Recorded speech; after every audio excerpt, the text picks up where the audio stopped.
തുറക്കണേ, ആത്മാവിൻ ശക്തി നൽകണമേ, വേഗം വരണമേ, സ്നേഹം പകരണമേ, ആത്മാവിലൊന്നു തൊടണമേ, ആരാധനയെ യേശുവേ.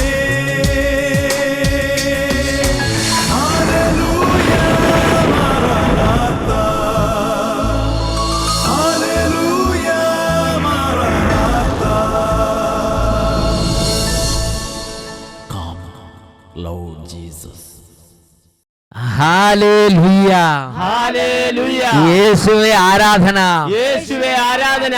എല്ലാ പ്രേക്ഷകർക്കും യേശു ക്രിസ്തുവിന്റെ അത്ഭുതമായ നാമത്തിൽ കൃപയും സമാധാനവും.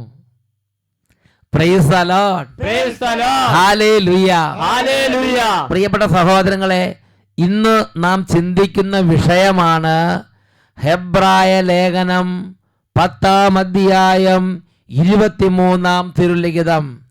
നമ്മോട് വാഗ്ദാനം ചെയ്തവൻ വിശ്വസ്തനാകയാൽ നമ്മുടെ പ്രത്യാശ ഏറ്റുപറയുന്നതിൽ നാം സ്ഥിരതയുള്ളവരായിരിക്കണം.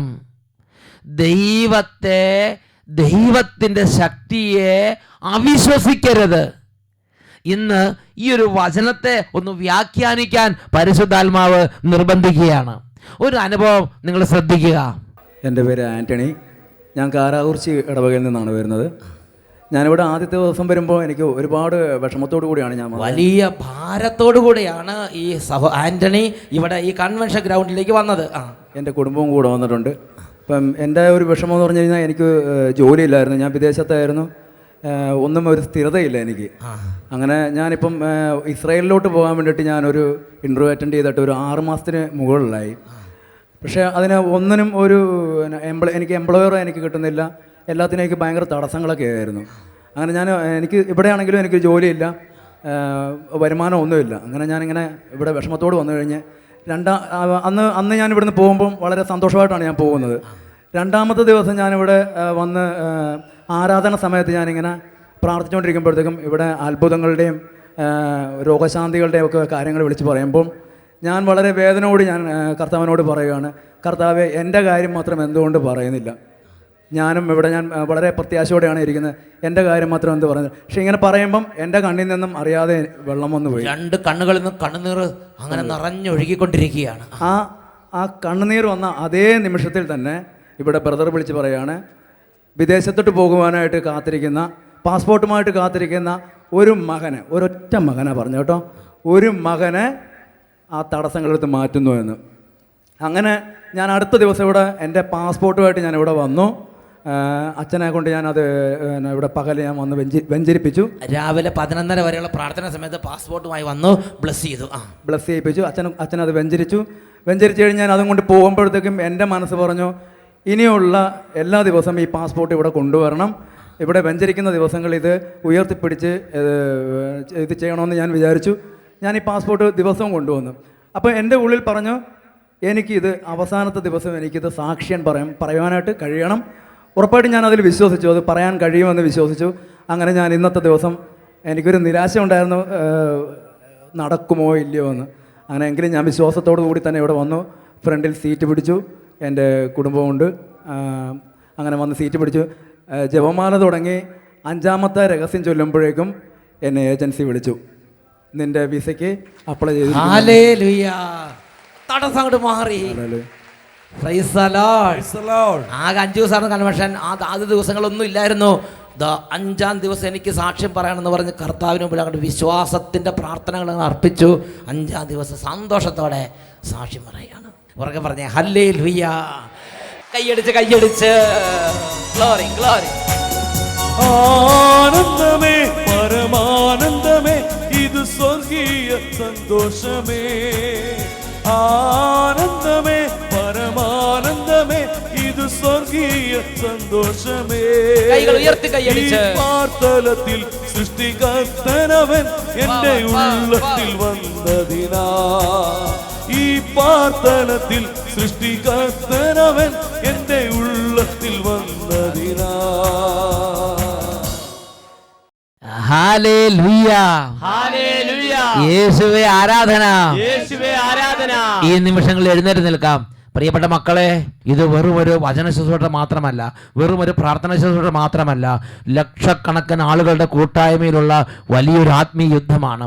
ഈ ഒരു വലിയ ശുശ്രൂഷയുടെ സമയത്ത് കുടുംബങ്ങളിൽ നിന്ന് കാലങ്ങളായുള്ള തലമുറകളായുള്ള തിന്മയുടെ ആധിപത്യങ്ങൾ തകരും. വലിയ ദുഃഖങ്ങളും നിരാശകളും മാറും. മക്കളെ, യേശു ക്രിസ്തുവിന്റെ നാമത്തെ മഹത്വപ്പെടുത്താൻ പിതാവായ ദൈവം ഇന്ന് നിങ്ങളുടെ കുടുംബങ്ങളെ സന്ദർശിക്കാൻ നിശ്ചയിച്ചിരിക്കുകയാണ്. കൈകൾ ഉയർത്തിപ്പിടിക്കുക, ഉറക്കെ സ്തുതിക്കുന്നു. ഹല്ലേലൂയ, ഹല്ലേലൂയ. യേശുവേ, യേശുവേ. എല്ലാ മക്കളും സ്തുതിക്കട്ടെ, സ്വരമുയരട്ടെ, കരങ്ങൾ ഉയർത്തി, കുട്ടികളും മുതിർന്നവർ ഒരുമിച്ച് ഹല ഹല ഹല ഹല ഹല ഹല. യേശുവേ, യേശുവേ, യേശുവേ, യേശുവേ, യേശുവേ, യേശുവേ, യേശുവേ, യേശുവേ. കൃപ നൽകണമേ, അഭിഷേകം ചെയ്യണമേ, ഇടപെടണമേ, സൗഖ്യങ്ങൾ നൽകണമേ, കുടുംബങ്ങളെ അനുഗ്രഹിക്കണമേ, ജീവിതങ്ങളെ അഭിഷേകം ചെയ്യണമേ. Hallelujah, hallelujah. യേശുവേ ആരാധന, ആരാധന. യേശുവേ ആരാധന, ആരാധന. കർത്താവേ, ഇപ്പോൾ ഓരോ മക്കളുടെ മേലും അങ്ങയുടെ അനുഗ്രഹത്തിന്റെ കരങ്ങൾ വെക്കണമേ. ഓരോ ജീവിതങ്ങളെ അനുഗ്രഹിക്കണമേ, ഓരോ കുട്ടികളെ അനുഗ്രഹിക്കണമേ, തകർന്ന ജീവിതങ്ങളെ അനുഗ്രഹിക്കണമേ, ബാലന്മാരെ അനുഗ്രഹിക്കണമേ, രോഗികളെ സുഖപ്പെടുത്തണമേ, സാമ്പത്തികമായി തകർന്നിരിക്കുന്നവരെ വീണ്ടും പടുത്തുയർത്തണമേ. ഹല്ലേലൂയ, ഹല്ലേലൂയ, ഹല്ലേലൂയ. യേശുവേ, യേശുവേ, യേശുവേ, യേശുവേ. ഇപ്പോൾ സ്പർശിക്കണമേ കർത്താവേ, ഇപ്പോൾ അനുഗ്രഹിക്കണമേ കർത്താവേ. Hallelujah, hallelujah. യേശുവേ ആരാധന, യേശുവേ ആരാധന. യേശു ക്രിസ്തുവിന്റെ ഉന്നതമായ നാമത്തിൽ ആശീർവദിക്കുന്നു, ഇപ്പോഴും എപ്പോഴും എന്നേക്കും. ആമേൻ, ആമേൻ, ആമേൻ. Praise the lord. Praise the lord. സ്വസ്ഥാനങ്ങളിലേക്ക് നമുക്ക് ശാന്തമായി ഇരിക്കാം. ഇന്ന് നമ്മൾ ചിന്തിക്കുന്നത് ദൈവത്തിൻ്റെ ശക്തിയെ അവിശ്വസിക്കരുത്. അനേകരുടെ ജീവിതങ്ങളിൽ ഉയർച്ച താഴ്ചകളുടെ ഗതി നിർണയിക്കുന്ന അതിപ്രധാനമായ ഒരു മർമ്മ വിഷയമാണ് ദൈവത്തിൻ്റെ ശക്തിയെ ഞാൻ വിശ്വസിക്കുന്നുണ്ടോ, ദൈവത്തിൻ്റെ ശക്തിയെ ഞാൻ അവിശ്വസിക്കുന്നുണ്ടോ എന്നുള്ള വിഷയം. പ്രിയപ്പെട്ട സഹോദരങ്ങളെ, ആ മകൻ്റെ ജീവിതത്തിൽ ആ മകൻ ദൈവത്തിൻ്റെ ശക്തിയെ വിശ്വസിച്ച് മുറുകെ പിടിച്ചു. എൻ്റെ ദൈവം ഇടപെടും, എൻ്റെ ദൈവം അത്ഭുതം ചെയ്യും, എൻ്റെ ദൈവം എന്നെ നടത്തും. ആ വിശ്വാസം ഉള്ളിലുണ്ടായിരുന്നു. അത് പറഞ്ഞു, അത് പ്രവർത്തിച്ചു. അങ്ങനെ പാസ്പോർട്ട് കൊണ്ടുവന്നു. പ്രാർത്ഥിച്ച് കൺവെൻഷൻ്റെ 3-ാം ദിവസം കഴിഞ്ഞു, ദൈവം ഇടപെട്ടില്ല. പക്ഷെ അദ്ദേഹം അവിശ്വസിച്ചില്ല. 4-ാം ദിവസമായി, ദൈവം ഇടപെട്ടില്ല, അവിശ്വസിച്ചില്ല. 4-ാം ദിവസം ഉച്ചയായി, അദ്ദേഹം അവിശ്വസിച്ചില്ല. 4-ാം ദിവസം 4 മണിയായി, അവിശ്വസിച്ചില്ല. കൊന്ത തുടങ്ങി. ചിലപ്പോഴൊക്കെ തോന്നിയിട്ടുണ്ട്, ഇനി ദൈവം അനുവദിക്കും, ഇന്ന് സാക്ഷ്യം പറയാൻ പറ്റുമായിരിക്കോ. എന്നാൽ ആ കൊന്ത തീരുമ്പോൾ അദ്ദേഹം പറഞ്ഞു, ദൈവം ഇടപെടും, ഇന്ന് ഞാൻ സാക്ഷ്യം പറയും, എൻ്റെ തടസ്സം മാറും. അദ്ദേഹം പ്രാർത്ഥിച്ചു, അദ്ദേഹം വിശ്വാസം പറഞ്ഞു, വിശ്വാസം ഏറ്റു പറഞ്ഞു. ആ കൊന്ത തീരുമ്പോഴേക്കും ദൈവത്തിൻ്റെ അത്ഭുതങ്ങൾ അദ്ദേഹത്തിന് കാണാൻ ദൈവം ഇടവരുത്തി. അദ്ദേഹത്തിന് വിസ തടസ്സം മാറി, വിസ ഗ്രാൻഡഡ് എന്നുള്ള മെസ്സേജ് കിട്ടാൻ ദൈവം അദ്ദേഹത്തിന് ഇടവരുത്തി. ഉറക്കെ പറഞ്ഞേ ഹല്ലേലൂയ. അതാണ് ഹെബ്രായ ലേഖനം 10-ാം അധ്യായം 23-ാം വാക്യം. നമ്മോട് വാഗ്ദാനം ചെയ്തവൻ വിശ്വസ്തനാകയാൽ നമ്മുടെ പ്രത്യാശ ഏറ്റുപറയുന്നതിൽ നാം സ്ഥിരതയുള്ളവരായിരിക്കണം. പ്രിയപ്പെട്ട സഹോദരങ്ങളെ, എന്നാൽ നിരവധി വ്യക്തികളുടെ ജീവിതത്തിൽ അവർ 1 മാസം പ്രാർത്ഥിക്കും, അവർ 3 മാസം പ്രാർത്ഥിക്കും, അവർ 6 മാസം പ്രാർത്ഥിക്കും, അവർ 6 വർഷം പ്രാർത്ഥിക്കും, പിന്നെ പ്രാർത്ഥന നിർത്തും. എന്നിട്ട് അവർ പറയുകയാണ്, പ്രാർത്ഥിച്ചിട്ടൊന്നും കാര്യമില്ല, കാരണം ഞാൻ പ്രാർത്ഥിച്ചു നടന്നില്ല. ദൈവ പള്ളി പോയിട്ട് കാര്യമില്ല, തീർത്ഥാടന കേന്ദ്രങ്ങളിൽ പോയിട്ട് കാര്യമില്ല, അല്ലെങ്കിൽ നൊവേനകൾ പോയിട്ട് കാര്യമില്ല, ഇതൊക്കെ വെറുതെയാ, തട്ടിപ്പാ. എന്തോ ഒരു പ്രത്യേക പീഡ അവരെ അലട്ടുകയാണ്. അതുകൊണ്ട് ആത്മീയ മാർഗത്തിൽ നടക്കുന്ന ആളുകൾ കുറെ കഴിയുമ്പോൾ അവരെങ്ങനെയെങ്കിലും ലോകപ്രകാരമുള്ള വഴികളിലേക്ക് വ്യതിചലിച്ചു പോവുക. പണം പണം പണം പണം മതി, ഉയർച്ച ഉയർച്ച ഉയർച്ച ഉയർച്ച മതി. അങ്ങനെ ഈ ആത്മീയ കാര്യങ്ങൾ നിൽക്കുന്നത്, ദൈവം എന്നെ കാണുന്നില്ല, ദൈവം എൻ്റെ ജീവിതം ഇടപെടുന്നില്ല, ഇതിൽ നിന്നിട്ട് കാര്യമില്ല. അങ്ങനെ തോന്നി ദൈവത്തിന്റെ മാർഗത്തിൽ നിന്ന് പിശാച് അനേകം പേരെ വഴിതെറ്റിച്ചു കൊണ്ടുപോകുന്ന ഒരു കാലഘട്ടത്തിലാണ് ഞാനും നിങ്ങളും ജീവിച്ചുകൊണ്ടിരിക്കുന്നത്. അതുകൊണ്ട് പ്രിയപ്പെട്ട മക്കളെ, ദൈവവചനത്തിൽ ഈ കാര്യത്തെക്കുറിച്ച് എന്താണ് വെളിപ്പെടുത്തിയിരിക്കുന്നത് എന്ന് വ്യക്തമായി ഞാനും നിങ്ങളും അറിഞ്ഞില്ലെങ്കിൽ ഇന്നല്ലെങ്കിൽ നാളെ ഈ തട്ടിപ്പിന് ഇരയായി നമ്മൾ ദൈവമാർഗത്തിൽ നിന്ന് വിട്ടകന്ന് ദൈവത്തിന്റെ ആ കൃപയിൽ നിന്ന് വിട്ടകന്ന് വിനാശത്തിന്റെ പാതകളിൽ ചരിച്ചു എന്ന് വന്നേക്കാം. ഒന്ന് ഉറക്കെ പറഞ്ഞേ ഹല്ലേലൂയ, ഹല്ലേലൂയ, ഹല്ലേലൂയ. ഹല്ലേലൂയ. പ്രിയപ്പെട്ട സഹോദരങ്ങളെ, എൻ്റെ തന്നെ ജീവിതത്തിലുണ്ടായ ഒരനുഭവം ഞാൻ നിങ്ങളോട് പറയാം.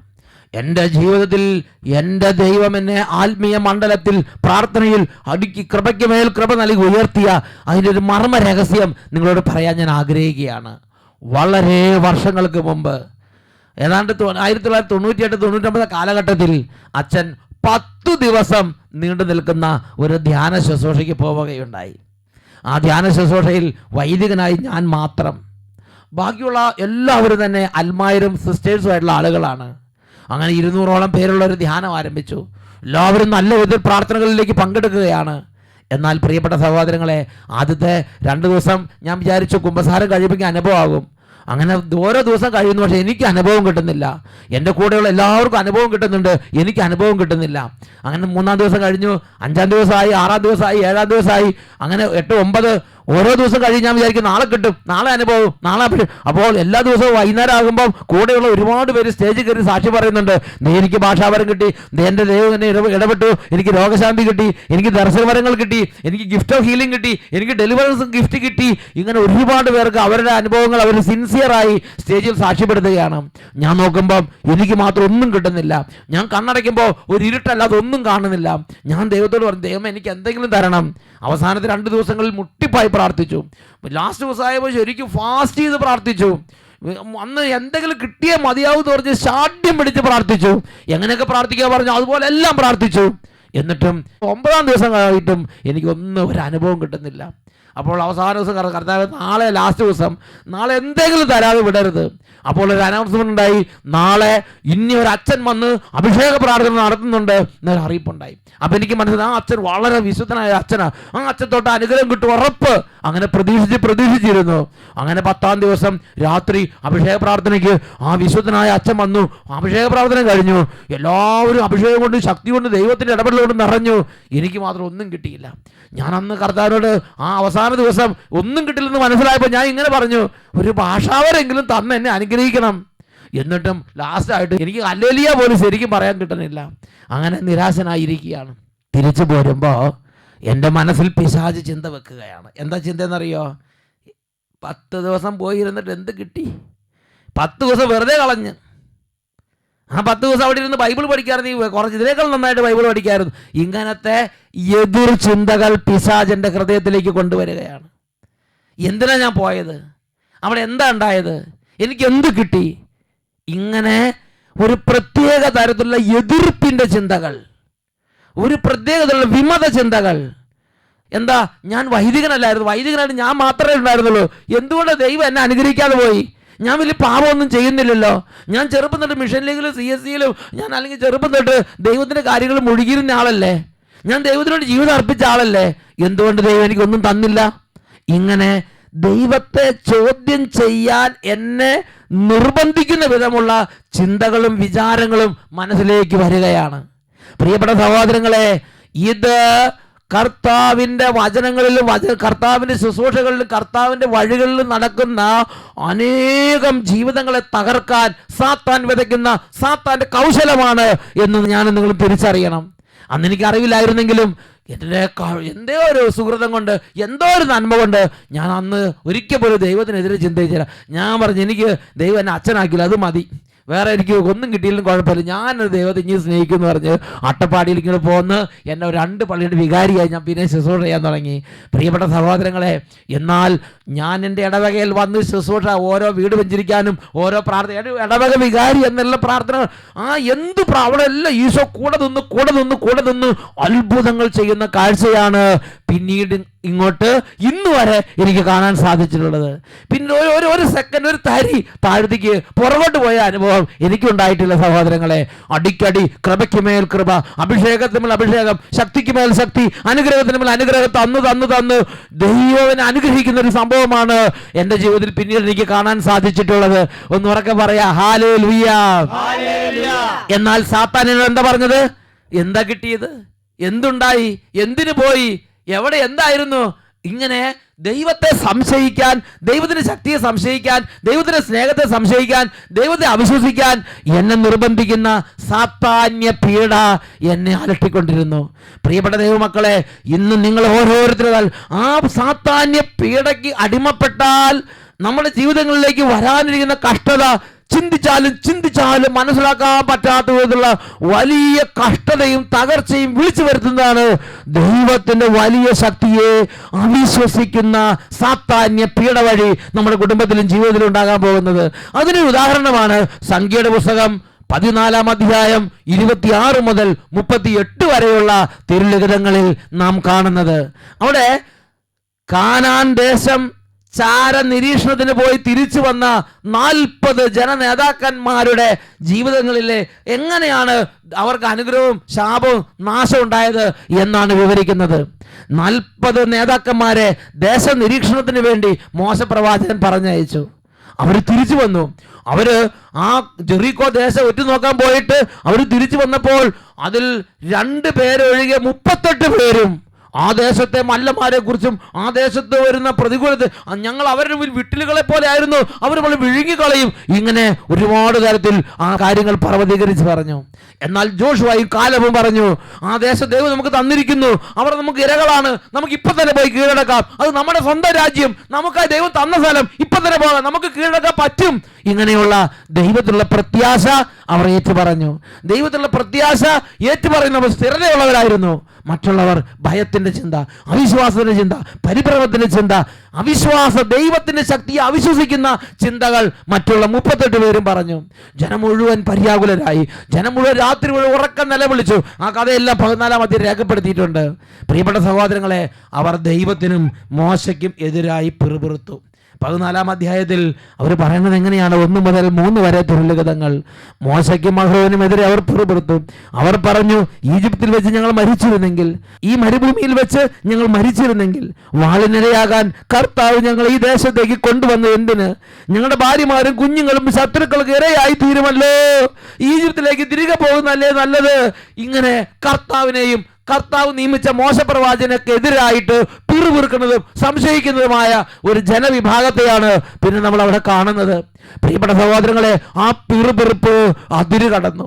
അവരുടെ സംസാരം അതിര് കടന്നു. അവർ കർത്താവിനെ ചോദ്യം ചെയ്യാൻ തുടങ്ങി. കർത്താവിന് ശക്തിയെ അവിശ്വസിച്ചു. അവിശ്വാസ ചിന്തകൾ പറഞ്ഞും സംസാരിച്ചും അവർ പെരിപ്പിച്ചെടുത്തു. അതാണ് അവിടെ ഉണ്ടായത്. അപ്പോൾ കർത്താവ് വീണ്ടും ഇടപെട്ടു. അതാണ് 14 അധ്യായം 26 മുതലുള്ള വാക്യങ്ങൾ. കർത്താവ് മോശയോടും അഹ്റോനോടും അരുളി ചെയ്തു, വഴിപിഴച്ച ഈ സമൂഹം എത്ര നാൾ എനിക്കെതിരെ പിറുപിറുക്കും? എനിക്കെതിരെ ഇസ്രായേൽ ജനം പിറുപിറുക്കണത് ഞാൻ കേട്ടിരിക്കുന്നു. അവരോട് പറയുക, ജീവിക്കുന്നവനായ ഞാൻ ശപഥം ചെയ്യുന്നു, ഞാൻ കേൾക്കെ നിങ്ങൾ പിറുപിറുത്തതുപോലെ ഞാൻ നിങ്ങളോടും അങ്ങനെ തന്നെ ചെയ്യും. നിങ്ങളുടെ ശവങ്ങൾ ഈ മരുഭൂമിയിൽ വീഴും. നിങ്ങളിൽ 20 അതിലേറെയും വയസ്സുള്ളവരിൽ എനിക്കെതിരായി പിറുപിറുത്ത ഒരാൾ പോലും നിങ്ങളെ പാർപ്പിക്കാമെന്ന് ഞാൻ വാഗ്ദാനം ചെയ്ത ദേശത്ത് പ്രവേശിക്കുകയില്ല. പ്രിയപ്പെട്ട സഹോദരങ്ങളെ, ഇന്ന് നമ്മുടെ ജീവിതത്തിന് അനുഗ്രഹം ഉണ്ടാകാതെ തടസ്സമായി നിൽക്കുന്ന ആത്മാവിൽ വീണ ചങ്ങലകളാണ് ദൈവത്തിന്റെ ശക്തിയെ അവിശ്വസിച്ച് സംസാരിച്ച് പെരിപ്പിച്ചു കൂട്ടിയ അവിശ്വാസ ചിന്തകളും കിംവദന്തികളും ദുരുപദേശങ്ങളും. ഉറക്കെ പറയാ ഹല്ലേലൂയ. നമ്മൾ പറഞ്ഞ ഓരോന്നും കർത്താവ് കേട്ടുകൊണ്ടിരിക്കുകയാണ്. ധ്യാനത്തിനെതിരെ പറയുന്നത്, ദൈവത്തിന്റെ ശക്തിക്കെതിരെ പറയുന്നത്, ശുശ്രൂഷയ്ക്കെതിരെ പറയുന്നത്, പരിശുദ്ധാത്മാവിനെതിരെ പറയുന്നത്. ഇതൊന്നും നടക്കുകയില്ല, സംഭവിക്കില്ല, എന്തിനാ പോണേ, എന്തിനാ പ്രാർത്ഥിക്കണേ, എന്തിനാ നോവേദന നടത്തുന്നത്, ഇതെല്ലാം കർത്താവ് കേൾക്കുന്നുണ്ട് മക്കളെ.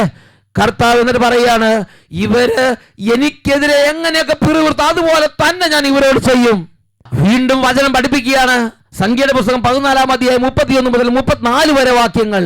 ശത്രുക്കൾക്ക് ഇരയായി തീരുമെന്ന് നിങ്ങൾ ഭയപ്പെട്ടിരുന്ന ആ ശിശുക്കൾക്ക് ഞാൻ ദേശം നൽകും.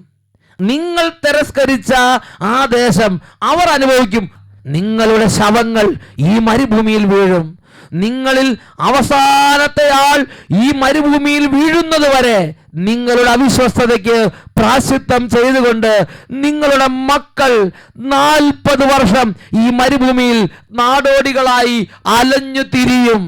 എത്രയോ വലിയ വിനാശമാണ് അവരുടെ അതിര് കടന്ന വാക്കുകൾ അവരുടെ ജീവിതത്തിലേക്കും അവരുടെ കമ്മ്യൂണിറ്റിയിലേക്കും വിളിച്ചു വരുത്തിയതെന്ന് ചിന്തിക്കുക മക്കളെ. നമ്മൾ പറയുമ്പോൾ നമുക്ക് നിസാരമാണ്.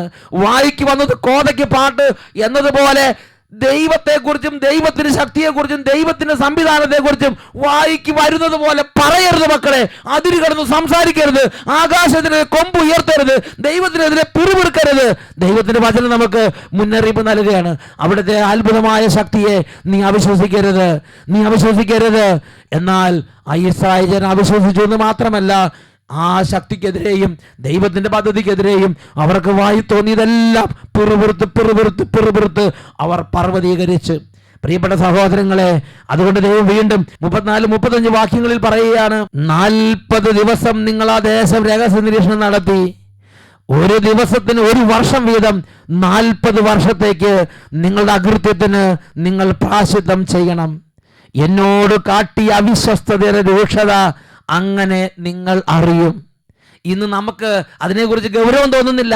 ദൈവത്തിനെതിരെ സംസാരിക്കുന്നതിനെ കുറിച്ച്, ദൈവത്തിന്റെ ശക്തിയെ അവിശ്വസിച്ച് പിറുപിറുക്കുന്നതിനെ കുറിച്ച് ദൈവം അതൊന്നും കാണില്ലേ?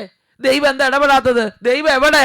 ഇങ്ങനെയൊക്കെ ചോദിക്കുന്നതും പറയണതും ദൈവത്തിന് നിരക്കാത്തതാണെന്ന് ദൈവത്തിന് എത്ര തവണ ആവർത്തിച്ച് പഠിപ്പിച്ചിട്ടുണ്ട്. എത്ര തവണ നമ്മൾ കാതുകളിൽ കർത്താവ് കേൾപ്പിച്ചിട്ടുണ്ട്. പിന്നെയും ലാഘവബുദ്ധിയോടെ അവിശ്വാസം സംസാരിച്ചും നിഷേധം പറഞ്ഞും അതിര് കടന്ന് സംസാരിച്ചും വിനാശം കുടുംബത്തിലേക്ക് വിളിച്ചു വരുത്തുന്നുവോ? ദൈവത്തിന്റെ വചനം 14:34 പഠിപ്പിക്കുകയാണ്, 40 ദിവസം നിങ്ങൾ ആ ദേശം നിരീക്ഷണം നടത്തി. ഒരു ദിവസത്തിന് 1 വർഷം വീതം 40 വർഷത്തേക്ക് നിങ്ങളുടെ അകൃത്യത്തിന് നിങ്ങൾ പ്രായശ്ചിത്തം ചെയ്യണം. എന്നോട് കാട്ടിയ അവിശ്വസ്തത രൂക്ഷത അങ്ങനെ നിങ്ങൾ ഓരോരുത്തരും അറിയും എന്ന് കർത്താവ് വെളിപ്പെടുത്തിയിരിക്കുകയാണ്. പ്രിയപ്പെട്ട സഹോദരങ്ങളെ, തേച്ചാലും മായ്ച്ചാലും പോകാത്ത തരത്തിലുള്ള ബാധ്യതയാണ് അവനവന്റെ തലയിലേക്ക് വന്നുകൂടുന്നെന്ന് അറിയണം. വീണ്ടും വചനം 35 വാക്യം പഠിപ്പിക്കുകയാണ്, കർത്താവായ ഞാനാണ് പറയുന്നത്, എനിക്കെതിരെ ഒത്തുചേർന്ന ദുഷ്ടന്മാരുടെ ഈ കൂട്ടത്തോട് തീർച്ചയായും ഞാനിത് ചെയ്യും. അവരിൽ അവസാനത്തെ മനുഷ്യൻ വരെ ഈ മരുഭൂമിയിൽ മരിച്ചു വീഴും. പ്രത്യാശ ഏറ്റുപറഞ്ഞ 2 പേരുണ്ട്, ജോഷുവയും കാലബും. ദൈവം പറയണം, അവര് കാനാൻ നാട്ടിൽ പ്രവേശിക്കും. നമ്മുടെ കുടുംബങ്ങൾ ഒരുപാട് കൂടെ അനുഗ്രഹം പ്രാപിക്കാൻ കാരണം എന്താ? ഇന്നലകളിൽ കുത്തിയിരുന്ന് ചൊറി കുത്തുന്ന പോലെ പറഞ്ഞുകൂട്ടിയ പിറുപിറുപ്പുകളുണ്ടല്ലോ, ദൈവനിഷേധങ്ങളുണ്ടല്ലോ, അവിശ്വാസത്തിന്റെ ചിന്തകളുണ്ടല്ലോ. അത് തന്നെ അവനവന്റെ ശരീരത്തിൽ വ്രണങ്ങളായും പരുക്കളായും ഇന്ന് വഹിച്ചുകൊണ്ട് നടക്കുകയാണ്. പ്രിയപ്പെട്ട സഹോദരങ്ങളെ, ചൊറി കുത്തുന്ന പോലെ ഇരുന്നിരുന്ന് കർത്താവിനെതിരെ സംസാരിക്കരുത്. ദൈവത്തിന്റെ വാഗ്ദാനങ്ങൾക്ക് സംസാരിക്കരുത്. ദൈവത്തിന്റെ വചനത്തിനെതിരെ സംസാരിക്കുകയോ സംശയിക്കുകയോ ചെയ്യരുത്. പറുദീസ തൊട്ട് സാത്താൻ ദൈവമക്കളുടെ മേൽ ഉപയോഗിക്കുന്ന കൗശലമാണ് ദൈവത്തെ സംശയിക്കാൻ പ്രേരിപ്പിക്കുക. തുടർന്ന് 14-ാം അധ്യായം 36-37 തിരുലിഖിതങ്ങൾ. ദേശമുറ്റു നോക്കാൻ മോശ അയക്കുകയും മടങ്ങി വന്ന് തെറ്റായ വാർത്ത പ്രചരിപ്പിച്ച് മോശയ്ക്കെതിരെ ജനം മുഴുവനെയും പിറുപിറുക്കാൻ ഇടയാക്കുകയും ചെയ്തവർ മഹാമാരി ബാധിച്ച് ആ ദേശത്ത് മരിച്ചു വീണു. ദേശമുറ്റു നോക്കാൻ പോയവരിൽ നൂനിന്റെ മകനായ ജോഷുവ, യെഫുന്നെയുടെ മകൻ കാലബ് മരിച്ചില്ല. ബാക്കി മുഴുവൻ ആളുകളുടെയും ശവശരീരങ്ങൾ മരുഭൂമിയിൽ നിബദിച്ചു എന്ന് ദൈവത്തിന്റെ വചനം രേഖപ്പെടുത്തിയിരിക്കുകയാണ്. തെറ്റായ കിംവദന്തികൾ പ്രചരിപ്പിക്കുന്ന സഹോദര സഹോദരി, ദൈവത്തിന്റെ ശുശ്രൂഷ അവമതിക്കുന്നവനെ, ദൈവരാജ്യത്തിന്റെ ശുശ്രൂഷകളെ അവിശ്വാസം പറഞ്ഞ് പ്രചരിപ്പിക്കുന്ന മക്കളെ ഓരോരുത്തരും ഓർക്കണം. അതിന് കടന്ന സംസാരം വഹിക്കാവുന്നതിന് വലിയ പ്രത്യാഘാതം അവനവന്റെ തലയിലേക്ക് വലിച്ചു വരുത്തുന്നുവെന്ന് ഞാൻ നിങ്ങൾ തിരിച്ചറിയണം. സംഖ്യയുടെ പുസ്തകം 14-ാം അധ്യായം 26-38 വാക്യങ്ങൾ എന്നെയും നിങ്ങളെ ഈ ഒരു ആത്മീയ യാഥാർത്ഥ്യം ഓർമ്മിപ്പിക്കുകയാണ്. കഴിഞ്ഞ നാളുകളിൽ കുടുംബത്തിൽ അരങ്ങേറിയ ദൈവത്തിനെതിരെയുള്ള സർവ്വ പിറുപിറുപ്പുകൾക്കും വേണ്ടി അനുദപിച്ച് കർത്താവേ എന്ന് പറഞ്ഞു പരിശുദ്ധ കുർബാനയുടെ മുമ്പിൽ ഇപ്പോൾ നമുക്ക് പ്രാർത്ഥിക്കാം.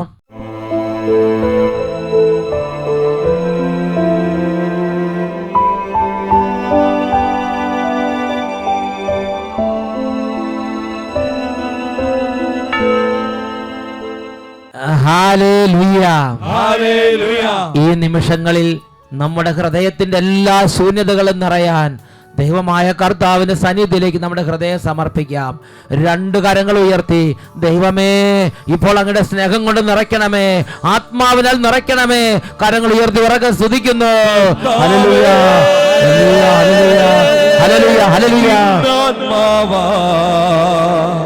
നിറച്ചിടണേ, നിറച്ചിടണേ.